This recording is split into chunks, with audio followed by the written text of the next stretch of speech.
नमस्कार, story with Ranjit में आपका स्वागत है। यह कहानी मोबाइल की लत से संबंधित है, एक बार जरूर सुनिए। यह कहानी है एक 16 साल के लड़के की, जो एक ऐसा लड़का जिसकी कहानी हर तीसरे बच्चे से मिलती जुलती है।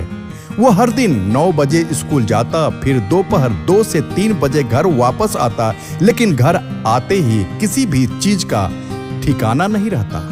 घर आने के बाद बस मोबाइल देखते रहना, और इसी आदत की वजह से उसके 3 से 4 घंटे उसके कैसे बीत जाते उसको पता ही नहीं चलता था। और जैसे ही शाम हो जाए, अपने दोस्तों के साथ टाइम पास करने के लिए निकल जाता था और रात के 1 या 2 बजे वापस घर आता था। उसके माता पिता को भी लगता था कि वह अपने दोस्तों के साथ पढ़ाई करने जाता है। वो जब भी रात को घर वापस आता, वह किसी को कुछ कहे बिना चुपचाप सो जाता और फिर सुबह 8 बजे उठ जाता था।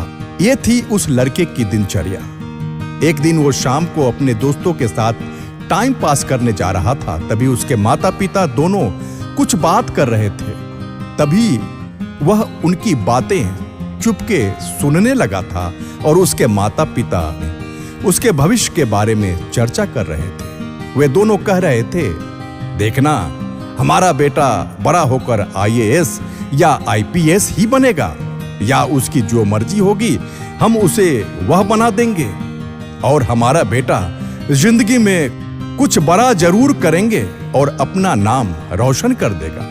अब वो लड़का उसकी माँ और पिता की बातें सुनकर रोने लगा और सोचने लगा, वो 12वीं पास नहीं हो सकता था और मेरे माता पिता ने इतने बड़े सपने संयोग रखे हैं। उस रात उसको नींद नहीं आई और पूरी रात वह रोते रहा। दूसरे दिन की सुबह हो गई और वह छत पर चला गया और जिंदगी में पहली बार उसने उगते सूरज को देखा। अब उसे सूरज को देखकर ऐसा लग रहा था कि यह दिन उसके जिंदगी का पहला दिन है। अब तक 16 साल बीत गए। मैंने अपने जिंदगी के पूरे बर्बाद कर दिए, लेकिन कोई बात नहीं। अब तक काटी है मैंने जिंदगी बड़े आराम से, पर अब मुझे जीना है कुछ अलग अंदाज से। और उसी वक्त उसने ठान लिया कि भविष्य में क्या होगा पता नहीं, पर अब जो होगा वह बड़ा ही होगा। एग्जाम के तीसरे महीने बचे हुए थे।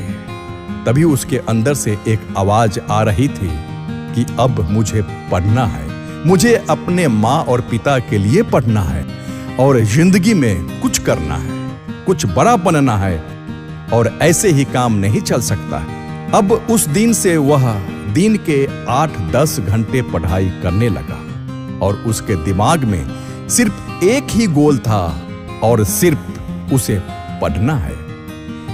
कुछ दिनों बाद एग्जाम खत्म हुए और जब रिजल्ट आया तो सब शॉक हो गए कि एक ऐसा लड़का जो खुद से पास भी नहीं कर सकता, उसने एग्जाम में 90% मार्क लेकर आया था। अब आगे चलकर उसने एक अच्छे कॉलेज में एडमिशन लिए और कॉलेज पूरा होने के बाद उसकी एक अच्छी सी नौकरी भी लग गई और वह खुशी खुशी रहने लगा। दोस्तों, इस कहानी से सीखते हैं, जो विद्यार्थी समझते हैं कि वह अपनी जिंदगी में कुछ नहीं कर सकते, बस अपने अंदर की आवाज को बाहर निकालकर अपने लक्ष्य के प्रति डटकर मेहनत करनी है।